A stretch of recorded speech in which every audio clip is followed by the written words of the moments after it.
इसी चैप्टर में बच्चों जब हम लोगों ने long form of the periodic table का लेक्चर देखा था, उस समय हम लोगों ने थोड़ा बहुत मेटालिक नॉन मेटालिक नेचर के बारे में भी बात करी थी कि पीरियोडिक टेबल में जो बिल्कुल लेफ्ट कॉलम होता है वो मेटालिक होता है, बिल्कुल राइट में नॉन मेटालिक होता है। अब बीच में कुछ एक जगह पर बच्चों मेटेलॉइड आए थे, बोरॉन आया था, एस्टर्टीन आया था, आपको ध्यान हो बच्चों। तो कुछ कुछ जगह पर हम लोगों ने मेटेलॉइड भी बीच में देखे थे। मैंने जिनको क्रॉस किया था, आपको ध्यान हो बच्चों, वो मेटेलॉइड थे और बिल्कुल लेफ्ट में मेटल्स थी। ये हम लोग देख चुके हैं।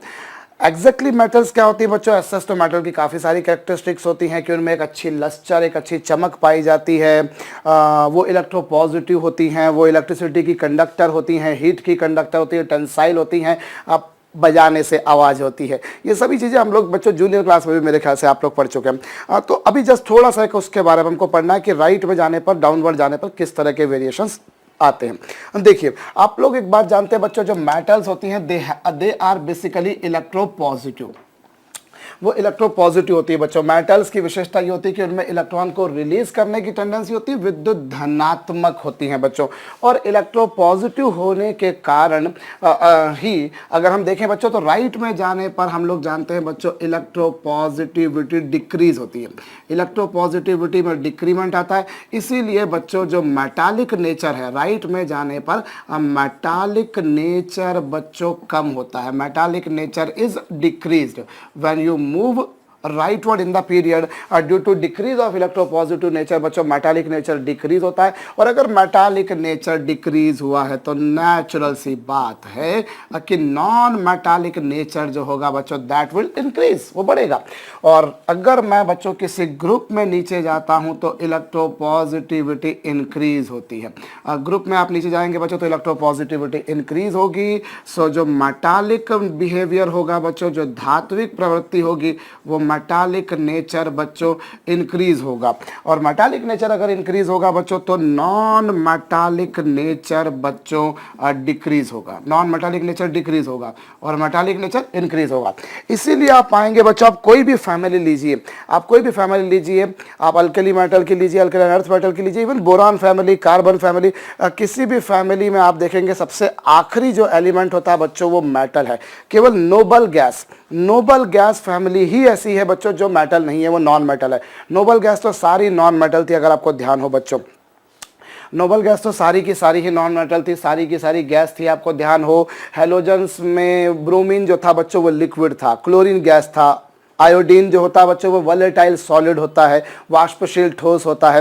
तो ये कुछ चीज़ें हालांकि ऐसी जो हमको याद रखने वाली होती हैं, बट अभी मैं यहाँ पर वापस से आ रहा हूँ बच्चों। तो जब मैं ग्रुप में नीचे जा रहा हूँ तो इलेक्ट्रोपॉजिटिविटी इंक्रीज होती है और मेटालिक नेचर इंक्रीज होता है। इसीलिए बच्चों आप कोई भी ग्रुप देखिए, कोई भी फैमिली देखिए, जो लास्ट मोस्ट एलिमेंट है वो सब में मेटल है, सब में मेटल है एक्सेप्ट नोबल गैस, वो नॉन मेटल है। यहाँ किसी किसी के दिमाग में आता है सर हेलोजन में लास्ट मेंबर एस्टेटाइन है, हेलोजन में लास्ट मेंबर एस्टेटाइन है। तो एस्टेटाइन तो सर मेटलॉइड था, वो तो मेटल नहीं था। एस्टेटाइन रेयरेस्ट एलिमेंट, सबसे कम मिलने वाला एलिमेंट, मैंने आपको बताया भी था इवन। तो बच्चों वो जो था वो नॉन मेटल था, तो फिर वहाँ पर किसी को, वो मेटलॉइड था सॉरी, तो फिर वहाँ किसी को लगता है कि सर आप बोल रहे हो लास्ट मेंबर मेटल है एक्सेप्ट नोबल गैस, तो हेलोजन में भी तो मेटल नहीं है। तो बच्चों वो एस्टेटाइन के नीचे भी एलिमेंट आएगा। एक्चुअली 7th पीरियड में अगर आपको ध्यान हो बच्चों तो प्लेस खाली है। थोड़ा सा पीरियोडिक टेबल को दिमाग में लाइए, पिक्चर बिल्कुल सामने रखिए उसकी बच्चों, बेहतरीन आइडिया लग जाएगा। तो हर फैमिली में लास्ट मेंबर जो होता है बच्चों वो मेटल होता है, बिकॉज नीचे वाले एलिमेंट काफ़ी ज़्यादा इलेक्ट्रोपॉजिटिव नेचर के होते हैं। तो राइट में जाने पर बच्चों इलेक्ट्रोपॉजिटिविटी डिक्रीज हुई, मतलब इलेक्ट्रॉन को रिलीज करने की टेंडेंसी कम हुई, और यही प्रॉपर्टी होती है बच्चों मेटल की। तो जब वही प्रॉपर्टी कम हो रही मतलब मेटालिक नेचर कम हो रहा है, मेटालिक नेचर कम हो रहा है मतलब नॉन मेटालिक नेचर बढ़ रहा है। और ग्रुप में नीचे जाने पर बच्चों इलेक्ट्रोपॉजिटिविटी बढ़ रही है, मतलब इलेक्ट्रॉन को रिलीज करने की टेंडेंसी बढ़ रही है, मतलब मेटल की वो प्रॉपर्टी बढ़ रही है जिसके कारण वो मेटल है, और नॉन मेटालिक नेचर बच्चों कम हो रहा है। तो मेटालिक या नॉन मेटालिक कैरेक्टर ऐसा बच्चों which we have explained because of the electronegativity और electropositivity, not because of electron affinity. और कई सारी पुस्तकों में अनफॉर्चुनेटली लिखा होता है कि साहब this can be explain with the help of electron affinity. Electron affinity के बेसिस पर आप इसको नहीं समझ सकते उतनी बेहतर तरीके से बच्चों, जितनी बेहतर तरीके से आप इसको इलेक्ट्रोनेगेटिविटी के बेसिस पर समझ सकते हो। ये कहना गलत होगा कि मेटालिक नेचर या नॉन मेटालिक नेचर की प्रेडिक्टेबिलिटी जो है बच्चों वो हम इलेक्ट्रॉन एफिनिटी के बेसिस पर निकाल पाएंगे, हम उसको इलेक्ट्रोनेगेटिविटी या इलेक्ट्रोपॉजिटिविटी के बेसिस पे बता पाएंगे। तो ये छोटा सा बच्चों एक उसका मेटालिक नेचर या नॉन मेटालिक नेचर में बिहेवियर के बारे में मैंने बता।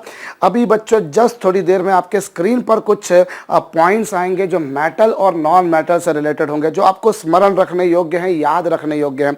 तो बेहतर ये होगा बच्चों वो एक एक पॉइंट को देख देख कर आप अपनी कॉपी में लिखते भी जाइएगा, जिससे वो आपको याद हो जाए।